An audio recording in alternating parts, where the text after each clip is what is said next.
दोस्तों जरा सोचिए। एक छोटा सा बच्चा जो स्कूल पढ़ने तो जाता था, लेकिन उसके साथ बराबरी का व्यवहार नहीं किया जाता था। कई बार उसे अलग बैठाया जाता था।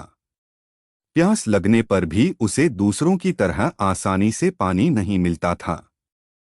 उसने बचपन में भेदभाव और अपमान का दर्द झेला। लेकिन उसी बच्चे ने हार नहीं मानी। उसने किताबों को अपना सबसे बड़ा हथियार बनाया। दिन रात पढ़ाई की, दुनिया के बड़े विश्वविद्यालयों से शिक्षा हासिल की और आगे चलकर भारत के संविधान निर्माण में महत्वपूर्ण भूमिका निभाई। यह कहानी है डॉक्टर भीमराव रामजी अंबेडकर की, एक ऐसे महान इंसान की जिन्होंने अन्याय के सामने झुकने के बजाय शिक्षा, मेहनत और संविधान के रास्ते से बदलाव की लड़ाई लड़ी। आज इस वीडियो में हम उनके जन्म से लेकर उनके संघर्ष, पढ़ाई, संविधान निर्माण और अंतिम समय तक की पूरी कहानी जानेंगे। इसलिए इस वीडियो को अंत तक जरूर देखिए, क्योंकि यह केवल एक महान व्यक्ति की जीवनी नहीं, बल्कि हिम्मत, शिक्षा और बदलाव की मिसाल है। यह कहानी है डॉक्टर भीमराव रामजी अंबेडकर की। आज हर भारतीय उनका नाम जानता है, लेकिन बहुत कम लोग जानते हैं कि उनका बचपन कितना कठिन था। आइए उनकी पूरी कहानी शुरू से जानते हैं। जन्म। डॉक्टर भीमराव अंबेडकर का जन्म 14 अप्रैल 1891 को मऊ, अब डॉक्टर अंबेडकर नगर, मध्य प्रदेश में हुआ था। उनके पिता का नाम रामजी मालोजी सकपाल और माता का नाम भीमाबाई सकपाल था। उनका परिवार आर्थिक रूप से बहुत अमीर नहीं था, लेकिन उनके पिता चाहते थे कि उनके बच्चे अच्छी पढ़ाई करें। बचपन। जब भीमराव छोटे थे, तब पढ़ाई करना उनके लिए आसान नहीं था।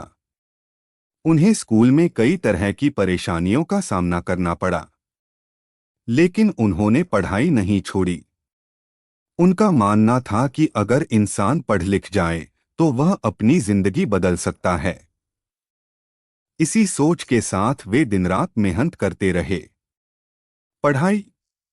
भीमराव पढ़ाई में बहुत तेज थे। उन्होंने भारत में पढ़ाई की, फिर आगे की पढ़ाई के लिए अमेरिका और इंग्लैंड गए। उन्होंने कानून, अर्थशास्त्र और राजनीति की पढ़ाई की और कई बड़ी डिग्रियां हासिल कीं।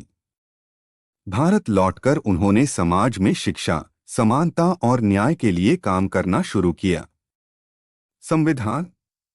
जब भारत आजाद हुआ, तब देश के लिए नया संविधान बनाया जा रहा था। डॉक्टर भीमराव अंबेडकर को संविधान बनाने वाली समिति का अध्यक्ष बनाया गया। उन्होंने संविधान तैयार करने में महत्वपूर्ण भूमिका निभाई। आज भारत का संविधान सभी नागरिकों को बराबरी, स्वतंत्रता और न्याय का अधिकार देता है। अंतिम समय।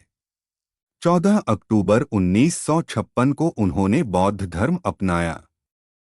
6 दिसंबर 1956 को उनका निधन हो गया। लेकिन उनके विचार और उनका काम आज भी करोड़ों लोगों को प्रेरणा देता है। अंत। दोस्तों, डॉक्टर भीमराव अंबेडकर का जीवन हमें सिखाता है कि मुश्किलें चाहे कितनी भी बड़ी हों, अगर इंसान शिक्षा और मेहनत का साथ नहीं छोड़ता, तो वह इतिहास बदल सकता है।